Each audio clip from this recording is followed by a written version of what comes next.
नमस्कार दोस्तों, reality classes में आपका स्वागत है। जो ग्राफ की व्याख्या एवं विश्लेषण टॉपिक है 10 नंबर का, उसका ये चौथा लेक्चर है। आप किसी भी टॉपिक को कम नहीं आंक सकते हैं।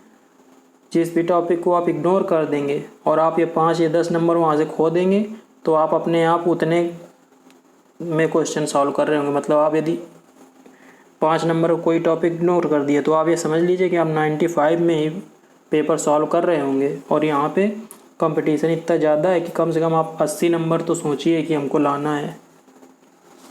अदरवाइज़ आप मेन एग्ज़ाम जो वैकेंसी निकलेगी उसकी मेन एग्ज़ाम के लिए क्वालिफाई करना बड़ा मुश्किल हो जाएगा। अभी देखिए जो वन दरोगा की भर्ती निकली है ना 2021 पीईटी से, इसमें देखना कट ऑफ कितनी जाएगी। फिर लोग बच्चे बोलेंगे कि हमको तो नंबर ही नहीं मिला। लेखपाल में तो 63 62 में ही रो रहे थे, इसमें 70 से ऊपर जाएगी, आप ये समझिए। तो इसलिए आप कोशिश कीजिए कि ज़्यादा से ज़्यादा नंबर बनाना है, कोई भी पार्ट छोड़ना नहीं है। यहाँ पे जो 92 to 96 क्वेश्चन नीचे दिए गए हैं, इस बार चार्ट से आपको सॉल्व करना है। एक कॉलेज में वर्ष 2008 और 2009 में आवेदकों की विषयवार संख्या निम्न चार्ट में दी गई है। ग्राफ का अध्ययन करें तथा नीचे दिए गए प्रश्नों का उत्तर दें। इसमें 2008 और 2009 में जो अप्लाई कर रहे हैं सब्जेक्ट वाइज एक कॉलेज में, उनकी संख्या दी गई है। जैसे भौतिकी में 2008 में है 1240 छात्रों ने आवेदन किया है और 2009 में 1454। ऐसे ही रसायन, गणित, सांख्यिकी, कंप्यूटर, प्राणी विज्ञान, वनस्पति विज्ञान, सूक्ष्म जीव विज्ञान और जो प्रौद्योगिकी, ये सब्जेक्ट दिए गए हैं। चलिए क्वेश्चन देखते हैं। जो 92 क्वेश्चन नंबर है, किस विषय के लिए मांग अधिकतम बढ़ रही है। 4 विषय दिए गए हैं, तो ऐसे तो आप इनसे चेक कर सकते हैं। रसायन विज्ञान, कंप्यूटर, गणित और जैव प्रौद्योगिकी। यहाँ पे आपको ये कंफ्यूज नहीं होना है कि नंबर किसमें मतलब बढ़ रहा है। नंबर की बात नहीं हो रही, परसेंटेज की बात हो रही है। तो आपको परसेंटेज सभी के लिए निकालना है। तो मैं आपको एक का बता देता हूँ, सब्जेक्ट का बता देता हूँ, वैसे आप सभी में निकालिए। जैसे भौतिकी का निकालना है तो बढ़ कितना रहा, 1454 हो रहा है, कितने से, 1240 से। तो आप 1454 से 1240 घटिए तो वो नंबर हैं जितने स्टूडेंट बढ़ रहे हैं। किससे बढ़ रहे हैं, 1240 से। परसेंटेज निकालने की बात है तो मल्टीप्लाई कीजिए 100 से। ऐसे ये वैल्यू जो आएगी ये आएगी परसेंटेज में। तो सभी सब्जेक्ट के लिए आप परसेंटेज निकाल के रख लीजिए और ये आगे काम आएगा। मतलब सभी क्वेश्चन में, इसमें जो सभी क्वेश्चन है ना वो इसी पे बेस्ड है। तो इस तरह से जो आपको परसेंटेज सबसे ज़्यादा आएगा वो आएगा 92 में। तीसरा जो दिया गया ऑप्शन कंप्यूटर, इसके लिए सबसे ज़्यादा आएगा, 33.884% आएगा। 93 क्वेश्चन नंबर देखते हैं। जिन विषयों के लिए मांग न्यूनतम बढ़ रही है। अभी देखो ऊपर पूछ रहा है सबसे ज़्यादा बढ़ रही है, तो अभी जिसमें परसेंटेज सबसे ज़्यादा आएगा वो हो जाएगा कंप्यूटर। और सबसे कम किस में आएगा, ये आएगा वनस्पति विज्ञान में। तो इसका 93 का 3 सही हो जाएगा। तो इसी तरह आपको ना निकालना है सभी का। जैसे वनस्पति विज्ञान का जो आप निकालेंगे ना, ये दिया गया है वनस्पति विज्ञान का 248 से 265। तो 265 248 मतलब 265 माइनस 248 बटा 248 इंटू 100। सब का परसेंटेज इसी तरह निकालना है। इसका सबसे कम आएगा और इसका आएगा 6.85। तीसरा क्वेश्चन है, रसायन विज्ञान के लिए आवेदकों की संख्या में वृद्धि। देखो यहाँ पे भी परसेंटेज में वृद्धि पूछ रहा है, ऐसे ही भौतिकी विज्ञान के लिए पूछ रहा है। तो मैं रसायन विज्ञान के लिए करेंगे क्या, वो भौतिकी के लिए करेगा, वो मैं बता रहा हूँ। जैसे रसायन ये लिखा है ना, तो इसमें कितने हुए हैं, 2580 हुए हैं 2170 से। और 2170 पहले थे, 100 से मल्टीप्लाई कर देना। तो यहाँ जो परसेंटेज आएगा वो आ जाएगा रसायन का। तो जो रसायन में आएगा वो आएगा 17.26%। ऐसे ही जो भौतिकी में आएगा, भौतिकी ये है ना, सबसे पहले तो ये आएगा 19.25%। अब यहाँ पे टाइम काफ़ी लगेगा। और एक और है, अभी गणित के लिए आवेदकों की संख्या में कितनी वृद्धि हुई है, तो ऐसा आपको गणित के लिए निकालना है। तीसरे नंबर पे गणित भी है। तो मैंने बताया था ना कि इसमें आप सभी का निकाल लेंगे। पहले निकालने में आपको परसेंटेज टाइम लगेगा, लेकिन 5 क्वेश्चन भी तो उससे हल हो रहे हैं, आप ये समझ लीजिए। ये 1870 इंटू 100 ऐसे आपका आएगा निकल के।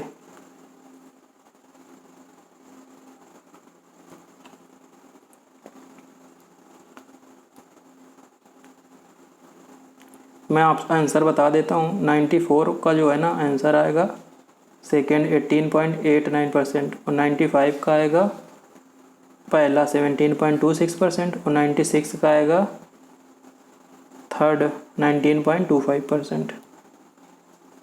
प्रोसेस में बता दिया है, आप बिल्कुल ऐसे ही फॉलो करेंगे, आराम से आ जाएगा। अगला दिया है निर्देश क्वेश्चन नंबर 10 और 11 के लिए। निम्न लेखा चित्र में एक फैक्ट्री में 50 श्रमिकों की दैनिक मजदूरी को दर्शाया गया, इसका अध्ययन कर निम्न प्रश्नों के उत्तर दें। अब इस तरह का भी आ सकता है, जैसे यहाँ पे लिख दिया गया है। तो यहाँ पे एक्स एक्सिस में दैनिक मजदूरी दी गई है 120 से लगा के 200 तक, ये रुपए में। और जो वाई एक्सिस में श्रमिकों की संख्या है 5 से लगा के 50 तक ये लिखा है। और यहाँ पे ये जो लिखे हैं ना, इसका मतलब ये है कि 12 श्रमिक ऐसे हैं जिनकी मजदूरी 120 रुपये तक है, 26 ऐसे हैं जिनकी 140 तक है, ऐसे ही बढ़ के 50 जो मज़दूर है ना उनकी जो है ना वो 200 तक ही है मैक्सिमम। 200 तक में सभी सिमट जा रहे हैं। जो बोल रहा है आप उसको फॉलो करेंगे ना तो आसानी से आपका आ जाएगा। चलिए देखते हैं क्वेश्चन। 10 नंबर बोल रहा है कितने श्रमिकों की आय 140 से 160 के बीच है। अब यहाँ पे आप देखिए 140 आय है, 160 है, और श्रमिक कितने हैं, यहाँ पे 26 हैं, यहाँ पे 34 हैं। तो इनके बीच में कितने होंगे, 34 माइनस 26, मतलब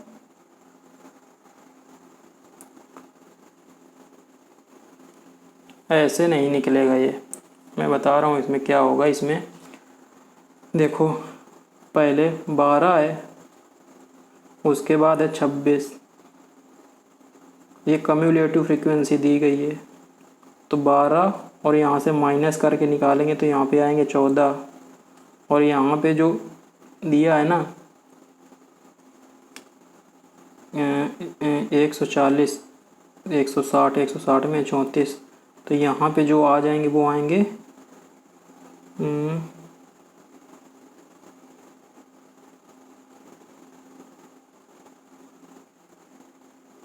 8 ही आ जाएंगे जिनकी है ना 34। अच्छा, जिनकी जो आमदनी है वो 160 से 140 के बीच में है। तो बोल रहा है परसेंटेज पूछ रहा है, तो टोटल है 50। तो हम क्या करेंगे 8/50 × 100 कर देंगे।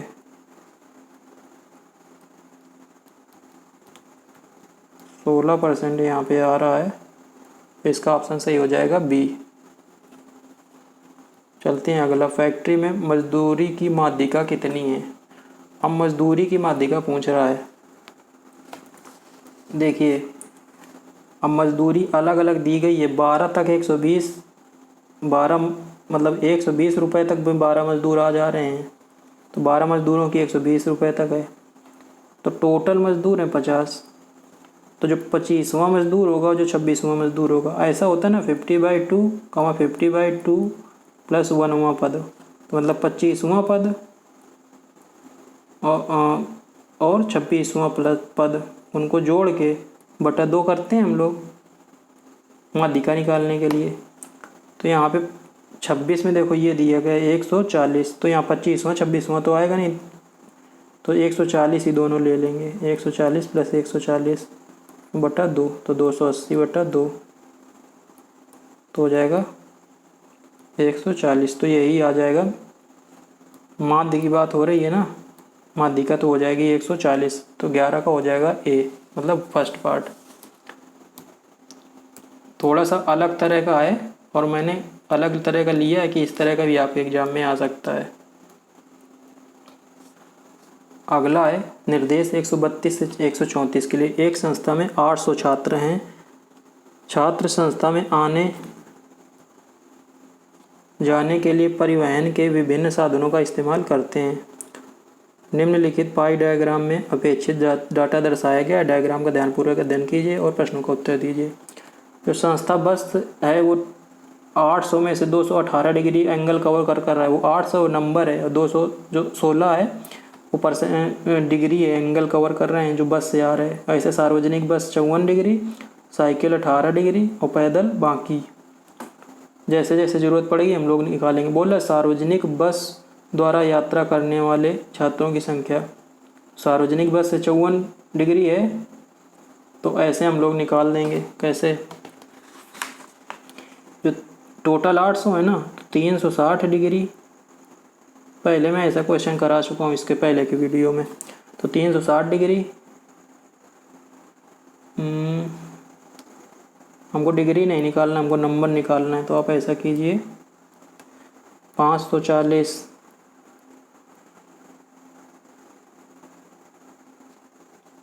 फिर से उल्टा हो रहा है। मैं तो एक बार देख लेता हूँ क्या पूछ रहा है।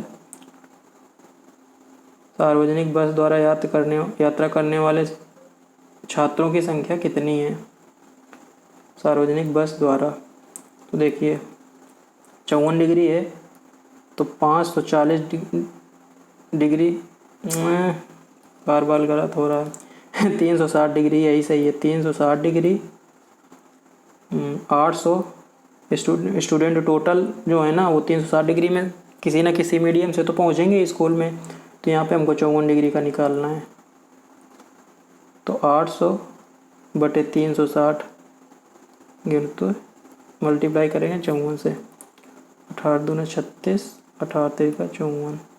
ये 0 से 0 कटेगा, 2 से 40 कटेगा, 40 से 30 तो 120 आ जाएगा। देखो तो यहाँ पे दिया है ना 132 में दूसरे नंबर में 120 तो 132 का हो जाएगा दूसरा। अब देखते हैं 133। संस्थान की बस का इस्तेमाल न करने वाले। तो बस का इस्तेमाल तो 216 डिग्री कर रहे हैं तो हम लोग क्या करेंगे 360 में से 216 डिग्री घटा देंगे तो एंगल पता चल जाएगा जो बाकी के तीनों का है। 6 4 10, 5 में गए 4, 144 डिग्री है जो संस्था की बस का नहीं यूज कर रहे हैं। तो बस कुछ नहीं करेंगे 800 बटा 540 गुणते 144। ऐसा इसकी वैल्यू हम लोग निकाल देंगे। ये आ जाएगी 160 जैसा भी ऊपर वाले में किया ऐसे ही। तो 320 आएगी ये 320 गलत हो गया तो 133 का आएगा चौथा। संस्थान पैदल जाने वाले छात्रों की संख्या कितनी है? तो देखिए अब पैदल जाने वालों के लिए ये तो पहले ही कैलकुलेट करना पड़ता, मैंने किया नहीं है लेकिन इसकी ज़रूरत पड़ी गई। इन तीनों को आप जोड़िए और उसके बाद 360 से माइनस कीजिए तो 216, 54, 18, 6 4 10 8 18, 5 2 7 1 8, 288 आ गया। तो 360 में 288 माइनस करेंगे। आप ये समझिए कि एग्ज़ाम में आपके पास टाइम बहुत रहेगा तो आपको मतलब इतना टाइम की दिक्कत नहीं होगी, बस आपको सही से अपना समय यूज करना है। 72 डिग्री आ गया तो पैदल यात्री है ना 72 डिग्री है तो बस हम लोग 72 डिग्री के लिए भी निकाल देंगे कितने हैं। कैसे निकालेंगे? टोटल है 800, 800 बटा 360 गुणते 72 डिग्री 72 तो इसकी वैल्यू आ जाएगी 160। तो जो इसका सही आंसर हो जाएगा वो ए। इसका होगा 350 और पहले वाले का होगा मतलब 132 का 120। तो ये मैंने 3 यहाँ पे कराए हैं ग्राफ, तीनों अलग अलग तरह के हैं। इन्हीं की आप प्रैक्टिस कीजिए। चलिए मिलते हैं अगले वीडियो में, तब तक के लिए नमस्कार, धन्यवाद।